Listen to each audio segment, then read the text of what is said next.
Selamat malam pemirsa, TVku menghadirkan kembali kabar Jawa Tengah untuk Anda. Program berita ini juga dapat disaksikan melalui live streaming di tvku.tv/live. Bersama saya Meisy Sasha, inilah berita utama edisi kali ini. Pemprov Jateng genjot perekaman EKTP. Siswa SMPN 22 Semarang galang dana kemanusiaan untuk warga Gaza. PLN kembangkan layanan digital permudah penggunaan kendaraan listrik.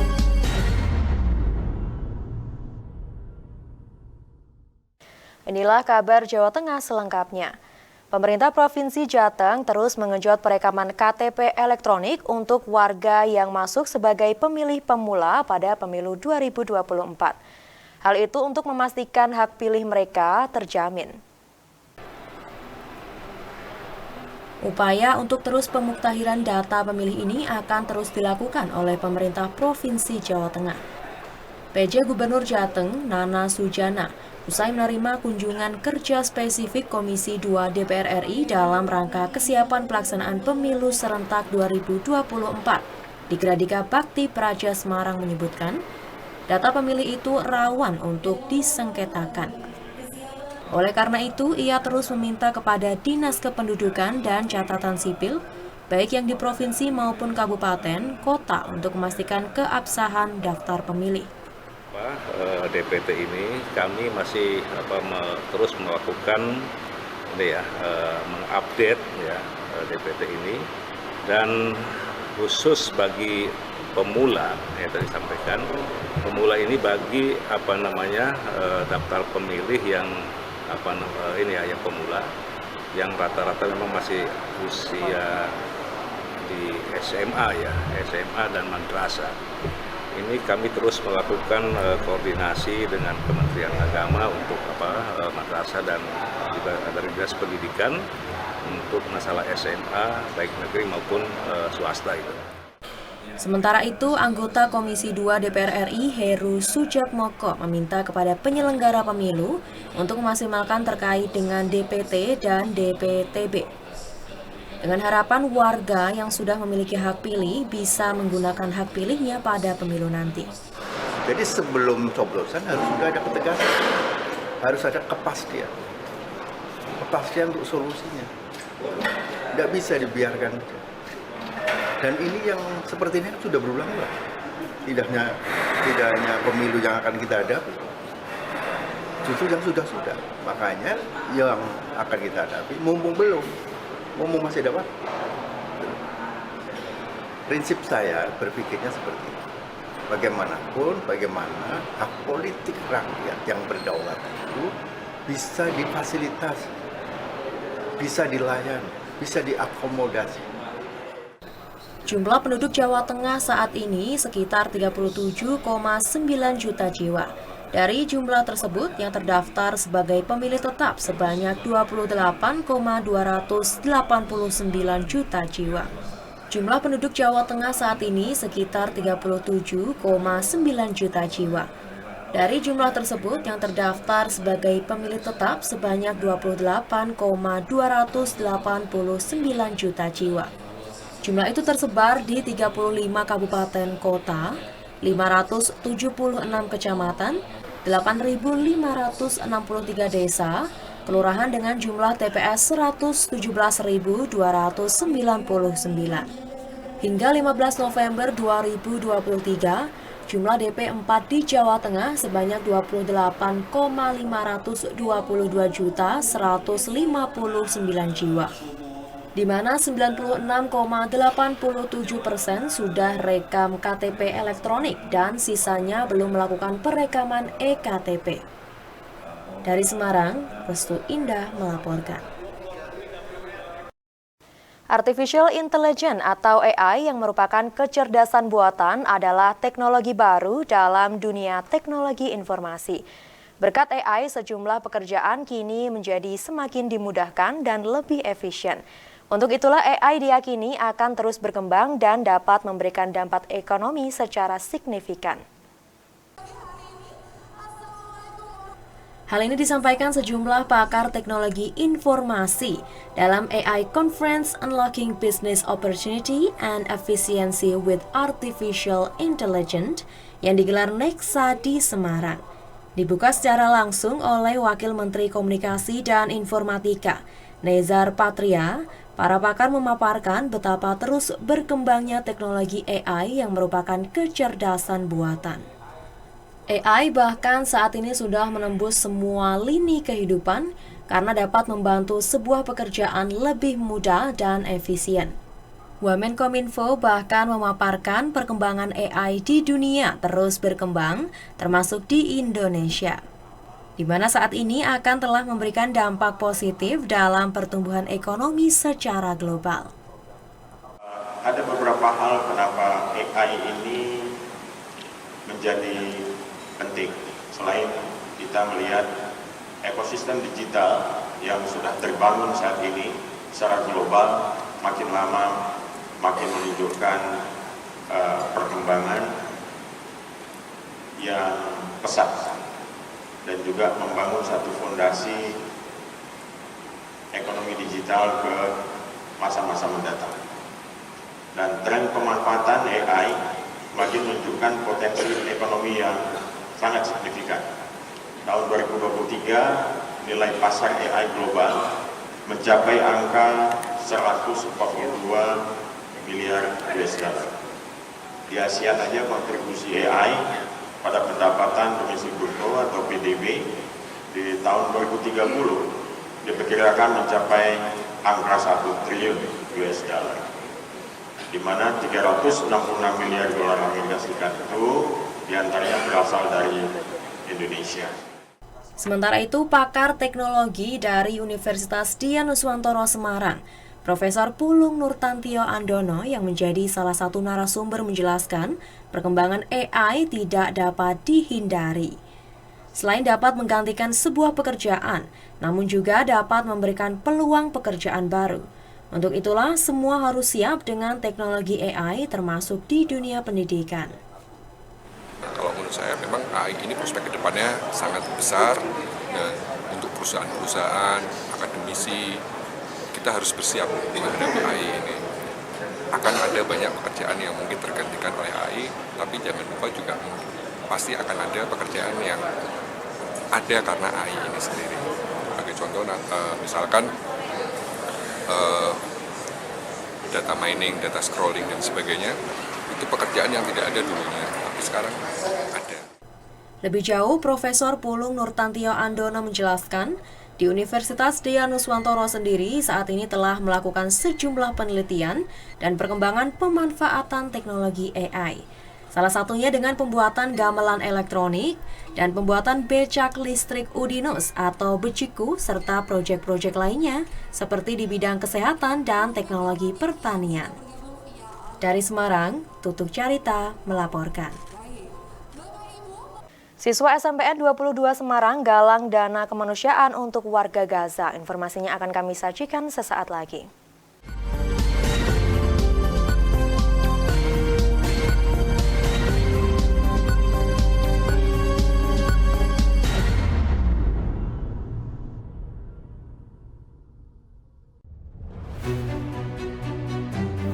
Jadi rumah BUMN Gunung Kidul ini dibangun untuk mendampingi UMKM agar lebih dikenal di banyak kalangan masyarakat. Salah satu dari 4 prioritas programnya adalah ekspor. Kemudian kami dapat tawaran dari PLN untuk mengikuti pameran di Pasar Senggol Turki. Untuk PLN kami menyampaikan yang pertama terima kasih atas kesempatannya selama ini. Jadi selama 2 tahun ini kami diajak untuk ikut pameran G20, kemudian kami diajak untuk kemarin pameran G20. Kami berharap rumah BUMN Gunung Kidul binaan PT PLN Persero dapat menjadi wadah bagi UMKM di Yogyakarta dan sekitarnya. Rumah BUMN Gunung Kidul dari Yogyakarta untuk dunia.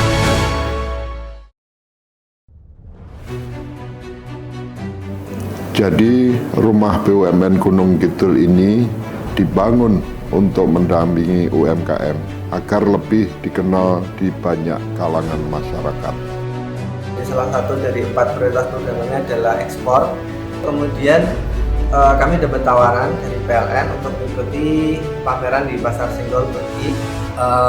Untuk PLN kami menyampaikan yang pertama terima kasih atas kesempatannya selama ini. Jadi selama 2 tahun ini kami diajak untuk ikut pameran G20, kemudian kami diajak untuk kemarin pameran di Turki. Kami berharap Rumah BUMN Gunung Kidul binaan PT PLN Persero dapat menjadi wadah bagi UMKM di Yogyakarta dan sekitarnya. Rumah BUMN Gunung Kidul dari Yogyakarta untuk dunia. Bingung lulus SMA mau lanjut kemana? Ingin yang sesuai passion? Lulus bisa bekerja di entertainment, menjadi presenter, pembawa berita, atau sebagai public relation di perusahaan terkemuka. Gabung saja di S1 Ilmu Komunikasi Universitas Dianuswantoro. For a better future.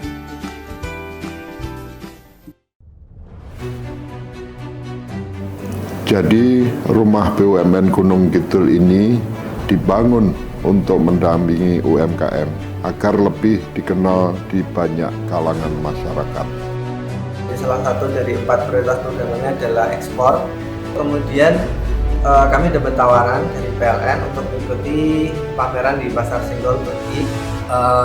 Untuk PLN kami menyampaikan yang pertama terima kasih atas kesempatannya selama ini. Jadi selama 2 tahun ini kami diajak untuk ikut pameran G20, kemudian kami diajak untuk kemarin pameran di Turki. Kami berharap Rumah BUMN Gunung Kidul binaan PT PLN Persero dapat menjadi wadah bagi UMKM di Yogyakarta dan sekitarnya. Rumah BUMN Gunung Kidul dari Yogyakarta untuk dunia.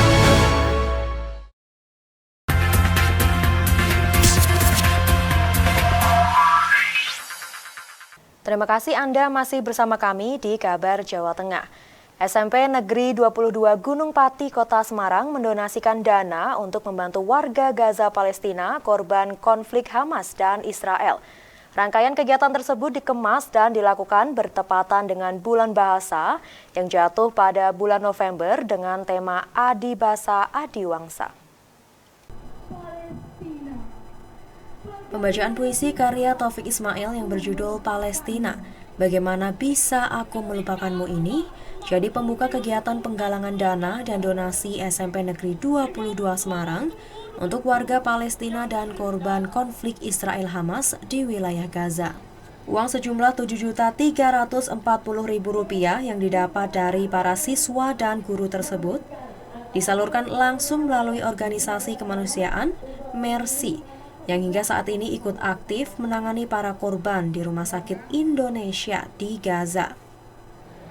Ini terkait untuk mengasah kepedulian anak, ini kami mengadakan donasi untuk Palestina dan alhamdulillah dari partisipasi anak-anak, Bapak Ibu guru dan juga seluruh warga sekolah ini mendapat dana sejumlah Rp7.340.000 yang akan kami kirimkan langsung via transfer ke Mercy. Penderitaan korban warga Palestina di Gaza turut dirasakan oleh para siswa SMP Negeri 22, terutama korban anak-anak yang meninggal dunia dengan jumlah 5.000 orang lebih. Maka dari itu kita merasa sedih karena anak-anak seusia kami tidak bisa bermain, belajar dengan nyaman, dan mereka di sana merasa tidak tenang, lalu berpisah dengan keluarganya. Selain pembacaan puisi dan doa bersama, sejumlah siswa juga menampilkan aksi teatrikal. Usai penampilan teatrikal, rangkaian kegiatan dilanjutkan dengan sejumlah lomba memperingati Bulan Bahasa yang bertema Adi Basa Adi Wangsa. Dari Semarang, Tim Liputan TVku melaporkan. Peran sekolah untuk membentengi siswa agar tidak terjerumus ke penyalahgunaan narkoba sangat penting. Bisa melalui pembinaan atau penguatan karakter sehingga tertanam upaya pencegahan sejak dini. Upaya pencegahan dan antisipasi ini dilakukan SMA Negeri 1 Kaliwungu Kendal yang meluncurkan sekolah bersinar terang atau sekolah bersih narkoba dan obat-obatan terlarang. Kepala SMA Negeri 1 Kaliwungu, Siti Nurwikowati mengatakan, program ini dilakukan untuk membentengi dan mencegah peredaran dan penyalahgunaan di lingkungan pelajar baik di sekolah maupun di kehidupan sehari-hari. Pihaknya akan terus melakukan sosialisasi bahaya narkoba ke anak-anak.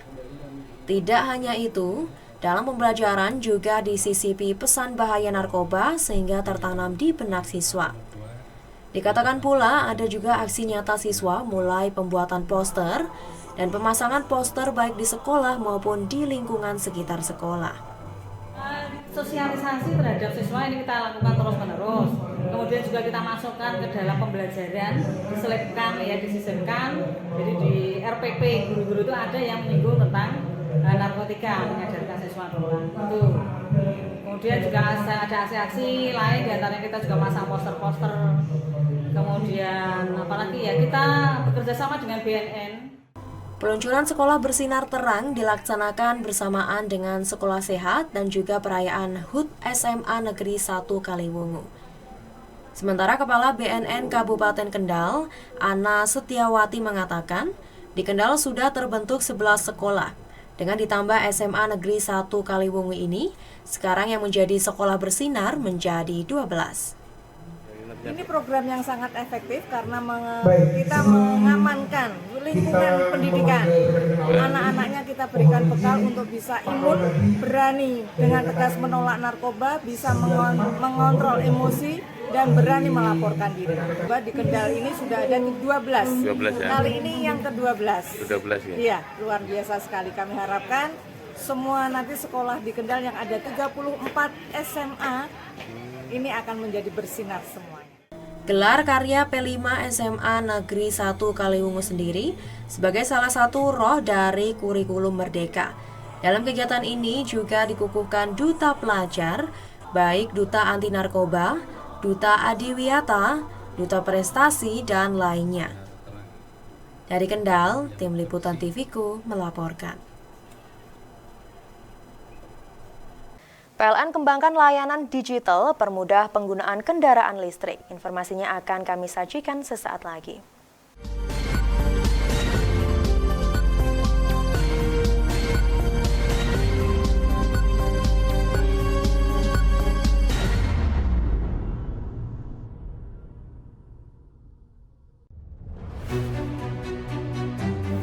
Jadi rumah BUMN Gunung Kidul ini dibangun untuk mendampingi UMKM agar lebih dikenal di banyak kalangan masyarakat. Salah satu dari 4 prioritas programnya adalah ekspor. Kemudian kami dapat tawaran dari PLN untuk mengikuti pameran di Pasar Senggol Turki. Untuk PLN kami menyampaikan yang pertama terima kasih atas kesempatannya selama ini. Jadi selama 2 tahun ini kami diajak untuk ikut pameran G20, kemudian kami diajak untuk kemarin pameran di Turki.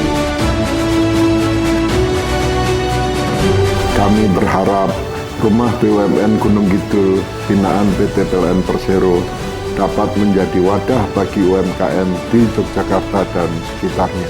Rumah BUMN Gunung Kidul dari Yogyakarta untuk dunia.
Jadi rumah BUMN Gunung Kidul ini dibangun untuk mendampingi UMKM agar lebih dikenal di banyak kalangan masyarakat. Salah satu dari 4 prioritas programnya adalah ekspor. Kemudian kami dapat tawaran dari PLN untuk mengikuti pameran di Pasar Senggol Turki. Untuk PLN kami menyampaikan yang pertama terima kasih atas kesempatannya selama ini. Jadi selama 2 tahun ini kami diajak untuk ikut pameran G20, kemudian kami diajak untuk kemarin pameran di Turki. Kami berharap rumah BUMN Gunung Kidul binaan PT PLN Persero dapat menjadi wadah bagi UMKM di Yogyakarta dan sekitarnya. Rumah BUMN Gunung Kidul dari Yogyakarta untuk dunia.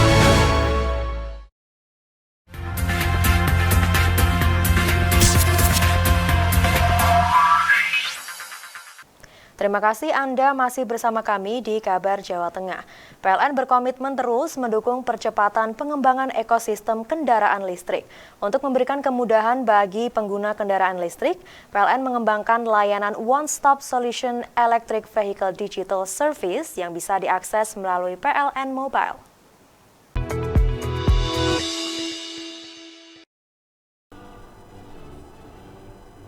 Pengembangan layanan One Stop Solution Electric Vehicle Digital Service yang bisa diakses melalui PLN Mobile ini untuk meningkatkan customer experience dengan mengintegrasikan secara digital semua sistem pelayanan pelanggan bagi pengguna maupun calon pengguna kendaraan listrik.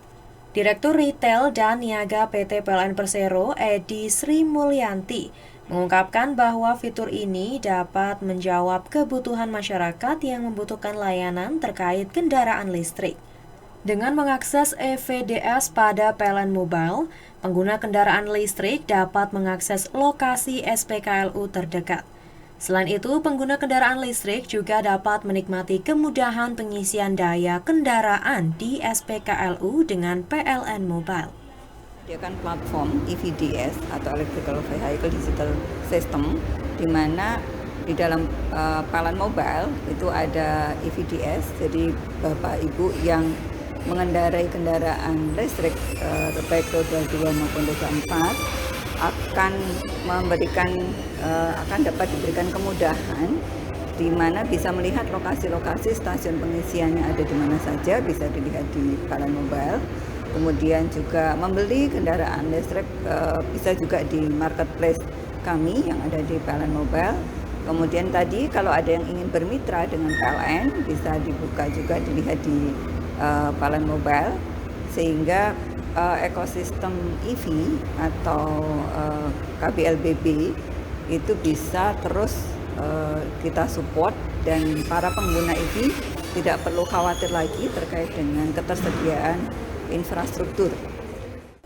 Asisten Deputi Industri Maritim dan Transportasi Kemenko Marves, M. Firdausi Manti, menyatakan apresiasi pada PLN untuk dukungan pada pengembangan ekosistem kendaraan listrik, khususnya dengan pembangunan SPKLU serta pemberian insentif untuk mendorong perkembangan ekosistem. Dari berbagai hal, pemerintah khususnya memberikan berbagai insentif untuk pengembangan industri KBLBB ini. Insentif untuk produsen juga diberikan dengan tujuan menarik investasi pembangunan berbagai pabrik motor atau mobil sepeda motor, sehingga masyarakat tuh mendapatkan banyak pilihan model, variasi model dan lain-lain. Kemudian juga ada pemerintah juga memberikan bantuan pemerintah besar 7 juta rupiah untuk sepeda motor dan untuk pembelian sepeda motor baru maupun konversi. Kemudian untuk mobil, pemerintah memberikan insentif pengurangan PPN dari 11% jadi 1%. Pemerintah daerah Jawa Tengah mendata, pada tahun 2023 sudah ada lebih dari 2.910 kendaraan listrik roda 2 dan 568 kendaraan listrik roda 4 yang beroperasi di Jawa Tengah. Dan perkembangan ekosistem kendaraan listrik di Jawa Tengah ini didukung sepenuhnya oleh PLN. Hingga bulan September 2023, PLN telah membangun sebanyak 31 SPKLU dengan 45 unit EV charger yang terpasang dan tersebar di 22 kota, kabupaten wilayah Jawa Tengah dan daerah istimewa Yogyakarta. Dari Semarang, Restu Indah melaporkan.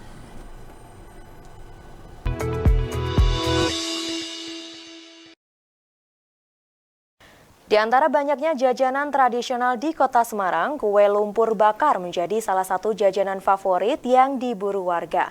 Pasalnya, proses pembuatan kue lumpur ini sangat unik, yaitu dibakar menggunakan tungku api dan ditambah arang bakar di atasnya. Dan pemirsa, informasi ini sekaligus menutup jumpa kita di Kabar Jawa Tengah. Program berita ini juga dapat disaksikan melalui live streaming di tvku.tv/live. Saya Messi Sasha dan kru yang bertugas mengucapkan terima kasih atas kebersamaan Anda. Selamat malam, stay safe, stay healthy. Jajanan kue lumpur memang sudah ada sejak lama. Namun, kue lumpur bakar belakangan viral dan menjadi buruan pecinta kuliner.